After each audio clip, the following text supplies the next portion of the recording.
Hello friends, welcome to my channel. तो आज हम करने वाले हैं कक्षा 5 हिंदी पाठ्य पुस्तक गुंजन के पाठ 8 सूरजकुंड मेला के प्रश्न उत्तर और व्याकरण। तो चलिए शुरू करते हैं। सबसे पहले आते हैं मौखिक प्रश्न, जिसमें पहला प्रश्न है, यह पत्र किसने किसे लिखा है। उत्तर, यह पत्र अंकन ने अपने मित्र संजीव को लिखा है। दूसरा प्रश्न, इस पत्र में दिल्ली आने का निमंत्रण क्यों दिया गया है। उत्तर, इस पत्र में दिल्ली आने का निमंत्रण दिया गया है क्योंकि दिल्ली के निकट हरियाणा राज्य के फरीदाबाद जिले में स्थित सूरजकुंड में हस्तशिल्प मेला लगा है। तीसरा प्रश्न, मेले में अलग अलग मंडप किसके थे। उत्तर, मेले में पंजाब, राजस्थान, महाराष्ट्र, केरल, गुजरात आदि सभी प्रांतों के अलग अलग मंडप थे। चौथा प्रश्न, मेले में 4 चांद किसने लगाए। उत्तर, मेले में तरह तरह के झूले, संगीत तथा नृत्य समारोह ने 4 चांद लगाए। इसके बाद बारी आती है लिखित प्रश्नों की, जिसमें पहला प्रश्न है, अंकन के पत्र का मुख्य उद्देश्य क्या था।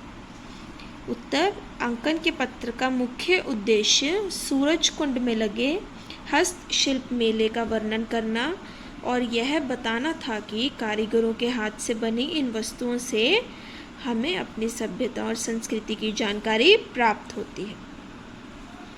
दूसरा प्रश्न, उद्योग मेलों से हमें क्या जानकारी मिलती है।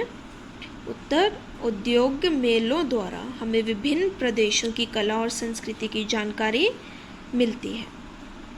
तीसरा प्रश्न, उद्योग मेलों में क्या दर्शाया जाता है। उत्तर, उद्योग मेलों में हमें हाथ से बनी हुई चीज़ें, जिनमें मिट्टी के खिलौने, सुंदर मूर्तियाँ, सुंदर ठप्पे और तांबे की बनी वस्तुएं विशेष रूप से दर्शाई जाती हैं। चौथा प्रश्न, मेले से क्या क्या लाभ हैं। उत्तर, मेले विविधता में एकता स्थापित करते हैं। यह प्रत्येक प्रदेश को कला संस्कृति के माध्यम से एक दूसरे के पास लाते हैं। दूसरा प्रश्न है, सही उत्तर चुनकर सही का निशान लगाओ, जिसमें पहला है, सूरजकुंड में किस मेले का आयोजन किया जाता है। पुस्तक मेले का, दिवाली मेले का, हस्तशिल्प मेले का या फिर सावन मेले का। तो जैसा कि हमने पढ़ा था, सूरजकुंड में हस्तशिल्प मेला लगा था। दूसरा प्रश्न है, इनमें से कौन सी चीज़ इस मेले में नहीं होती है।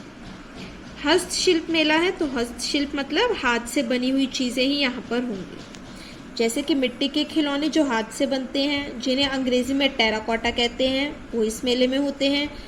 पत्थर की बनी मूर्तियाँ भी इस मेले में होती हैं। तांबे की बनी वस्तुएं भी होती हैं, पर इलेक्ट्रॉनिक वस्तुएं नहीं होती इस मेले में। अगला प्रश्न है, यह मेला इनमें से किस बात का अच्छा उदाहरण है। संस्कृति के विकास का, विविधता में एकता का, विशेष उपलब्धियों का या फिर अनेक कौशलों के विकास का। तो यह मेला विविधता में एकता का अच्छा उदाहरण है। अगला है मूल्य पर प्रश्न, मेलों में विविधता में एकता के दर्शन होते हैं। इस विषय पर अपने विचार लिखो। तो मेलों में विविधता में एकता के दर्शन होते हैं, जैसे कि मेलों में अलग अलग प्रांतों के मंडप लगाए जाते हैं, जैसे कि पंजाब, राजस्थान, केरल, गुजरात, अलग अलग मंडप लगाए जाते हैं और यहाँ पर अलग अलग प्रांतों की चीज़ें देखने को मिल जाती हैं। तो इस तरह से हमें मेलों में विविधता में एकता के भी दर्शन हो जाते हैं। अब बारी आती है भाषा ज्ञान की, जिसमें पहला प्रश्न है, विलोम शब्द लिखो। विलोम मतलब उल्टे शब्द, जैसे कि दिन का उल्टा रात, ऊपर का नीचे, वैसे।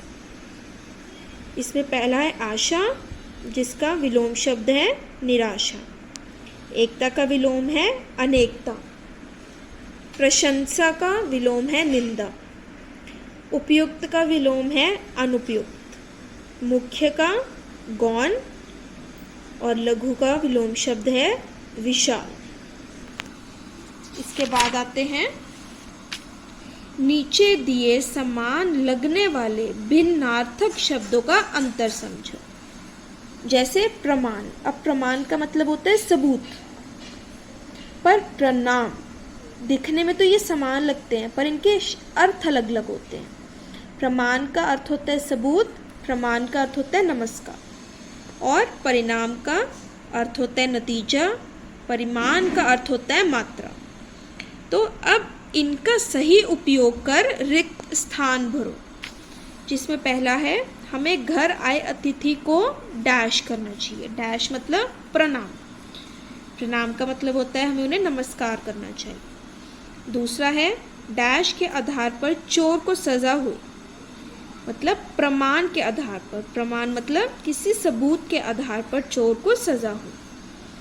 तीसरा है, भोजन सदा सही डैश में खाना चाहिए, सही परिमाण में खाना चाहिए, परिमाण मतलब मात्रा में। चौथा है, आज हमारा परीक्षा डैश घोषित किया जाएगा, परीक्षा परिणाम, परिणाम मतलब नतीजा घोषित किया जाएगा। अगला है, पाठ में आए त प्रत्यय वाले शब्द छांट कर लिखो। प्रत्यय मतलब जो शब्द के अंत में लगते हैं, जैसे कुशल प्लस ता, तो ता यहाँ पे क्या है, प्रत्यय है, तो कुशलता। वैसे पाठ में आए शब्दों को मैं छांट कर लिखना था, तो सभ्य प्लस ता सभ्यता, विविध प्लस ता विविधता, एक प्लस ता एकता।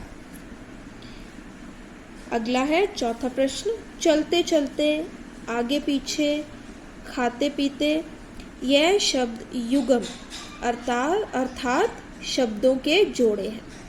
पाठ में आए शब्द युगम छांट कर लिखो, जैसे अलग अलग, तरह तरह, माता पिता और कार्यकुशलता।